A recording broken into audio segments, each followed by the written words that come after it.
Pinagbabantaan ka ba dyan sa Caloocan? Man-hunting ako ngayon. Tinitiktikan ako. Kung beses na may paikot-ikot dito. Una, may nagtanong na isang bios na kulay pula. Oo. Dito sa may grocery. Oo. Kung meron daw bang silang kilalang vlogger dito. Oo. Eh yung sa grocery, alam nila vlogger ako. Pero hindi nila alam na vlogger ako ng politics. Oo.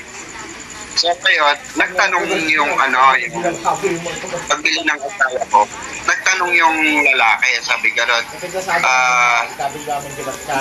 may po ba kayo, kilala po ba kayong vlogger dito? Oo. Ay, wala po eh. So, naisip na agad ni Mrs. Bakit?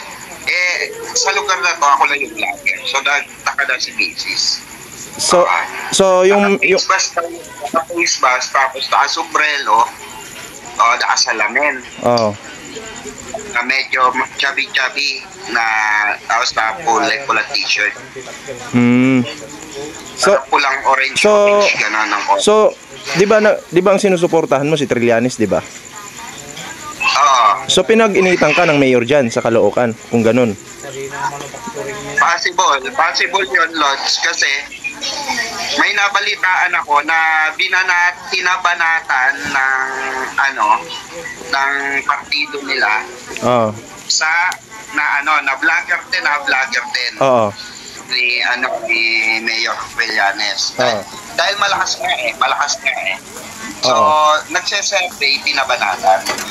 So, nabalitaan ko yan. Kaya pinag-ingat din ako na may mga umiikot sa mga vlogger kung may nagse-survey na vlogger. Oo. Eh di ba one time, naalala mo, meron akong content na pumunta akong palengke. Oo. Yung may kinontent ako ron na parang yun nga, nagtatanong ako na kung parang hindi naman siya totally survey, parang natanong ko lang sa vlog na. Oo. Gusto nyo na ba mabago tong Caloocan? Sabi ko, tapos may nagsabi ron na matanda, bago naman, sabi ko doon. At ang tinatanong ko ron, regarding kay Bartoleta, yung ang content ko yung Amatis. Hindi ka na hindi suna. Kailan may umuigin dyan at kita si medical. So ikaw ba may mga nakamata ron. Oo. Ikaw ba Lods? Pangalawang beses na ikot nila rito, isang nakamotor naman na naka-black. Isang nakamotor na naka-black. Tapos, kukomprontahin ko, tinuro kasi nung nag-iiyaw-iyaw naman. Oo. Ay, ito yung vlogger yun, sabi ka doon. So, baka yung sabi ko, bakit? Balik ako. Tapos, bigla siya sumakay sa motor. Balik din, naka-shades. Naka-face mask. Naka-black naman siya. T-shirt. Polo shirt eh. So, umandar. Sabi ko, bakit yung kuya? Sabi. Then, nagtatanong siya kung may vlogger daw dito. Sabi ko? Oo, sabi ko, ikaw. Kasi kilala ako nung nag-iiyaw dyan, na vlogger ako. Kasi sinusuportahan mo si Trillanes eh. Parang mainit ka dyan. So, pangatlo, yung red bios ulit. Nakatambay lang. Namukha ni Macy. Tumakbo sa bahay. Sabi, huwag ka lalabas may nakatambay na pulang bios. Yung pulang bios na nagtanong sa akin. Regarding sa vlogger. Dito, nagpipicture. Pinipicturean ako sa So, ako, nagwo-worried ako. Syempre, para sa pamilya ko. Para sa akin, walang problema eh. Oo. Sa pamilya ko, nagwo-worried ako. Kaya possible yan talaga. Baka lumipat ako talaga. Ay, lipat ko muna yung mga anak ko sa asawa. Ganun ba? Oo, kasi yung kasamahan nating vlogger noon, pinagbantaan din yung buhay, pinicturean yung bahay, sinend sa kanya. Hindi ko na lang i-mention pangalan, pero alam naman nila kung sino yun. Yung ginagawa sa akin ngayon, Lods. Ganun din. Ganun yung ginagawa sa akin. Tumatak ako, pipicture nila yung harapan ng bahay. Oo. So, yun. Ayan, para kaya lang ni-record ko to para alam ng mga tao. Diba? Kung sino, syempre, sino bang mayor dyan ngayon? Diba? Nagigil. Kay Trillanes, diba? Yung maliit yung boses. Focus ako so far kasi focus ako sa sa election dito eh. Oo. Nangyayari eh. At alam mo naman, Lods, kay Trillanes ako nakasuporta. Oo. Diba? Yun talaga nire-reaction ako. At si Trillanes talaga yung pinupush ko manalo rito dahil para mabago naman yung sistema dito sa Caloocan. Tama. Diba? Oo. Alam mo na yan, napatira ka dito, Lods, kahit pa paano. Alam mo naman talaga yung sistema rin ng pamumuhay dito. Nakikita diba? mo yung sitwasyon dyan eh. Siyempre, nakikita mo yung sitwasyon dyan, di ba? So, siyempre, suporta ako yung tungo sa pagbabago. Siguro hindi nila nagugustuhan dahil lumalabas nga lahat ng lahat ng baho nila so far, lahat ng mga baho nilang gustong ilabas ng taong bayan. Taong bayan ang gusto maglabas yan eh. Tayo kasi mga vlogger, nakapan lang tayo para mailabas yan. Tama. Nagagawa natin sila ng reaksyon, kaya nagagalit sila. Dahil nga, yung instead na hindi lumabas, na ilalabas natin through social media, di ba? Dahil kailangan natin ma-reactionan, mabigyan ng opinion yung mga bagay-bagay, yung mga issue ng isang lungsod. Tama. Diba?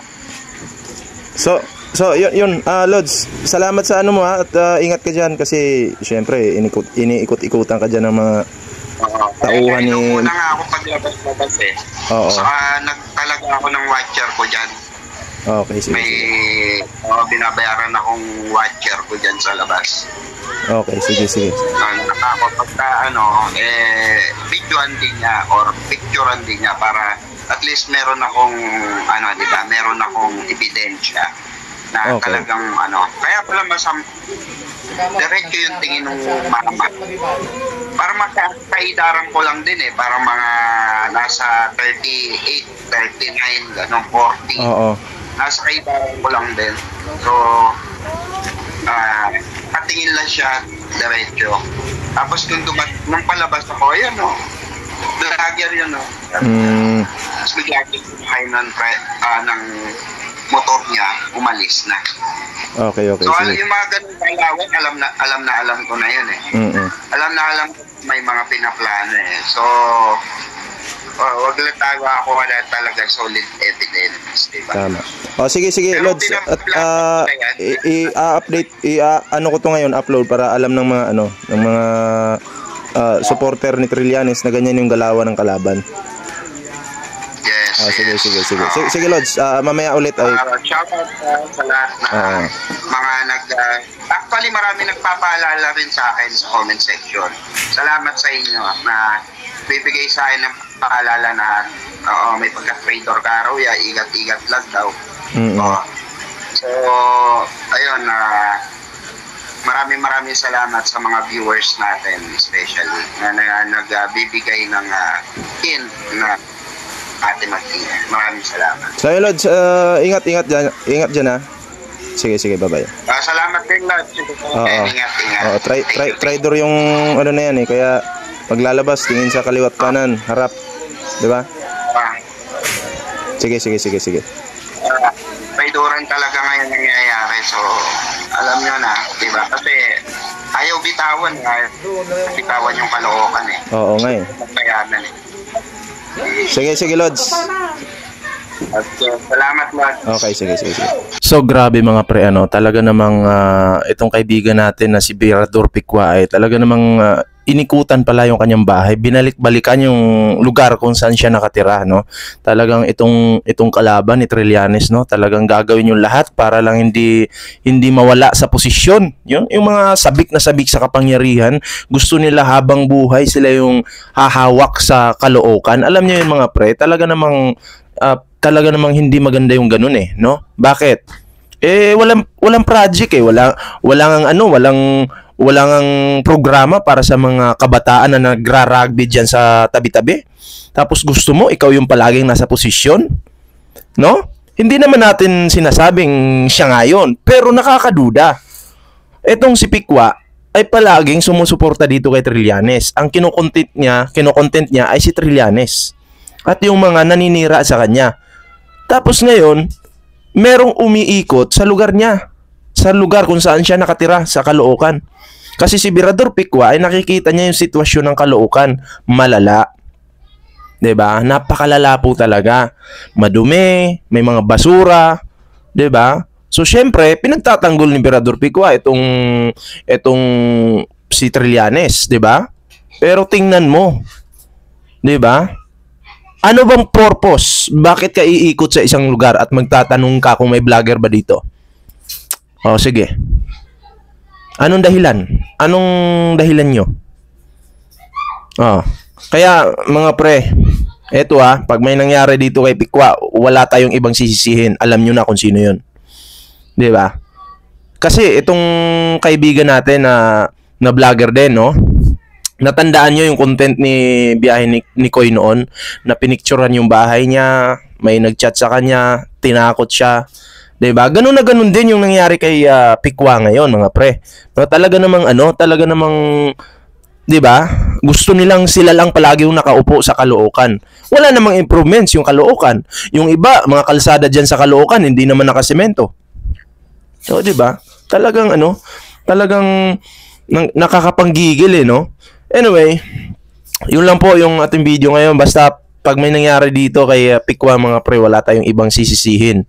Siya mismo. 'Di ba? Siya mismo. Ayan so bago po tayo magtapos sa ating video ngayon, meron po tayong meron po tayong Facebook page, Team Birador at Ballpoint Man 2.0. At syempre, kung hindi ka pa nakasubscribe sa ating YouTube channel, huwag niyo kalimutang mag-like, share, and subscribe para naman maging updated kayo sa lahat ng mga uploads natin. So yun, Birador Pikwa, suportahan din po natin yan mga pre. Dahil yung vlogger na yan ay syempre nasa katotohanan din mga pre. Yan, maraming salamat po sa suporta ninyo sa mga PBBM vloggers, 'di ba? Syempre, iboto po natin yan si Trillanes. Palitan na po yung mayor diyan sa Caloocan kasi wala namang ginagawa.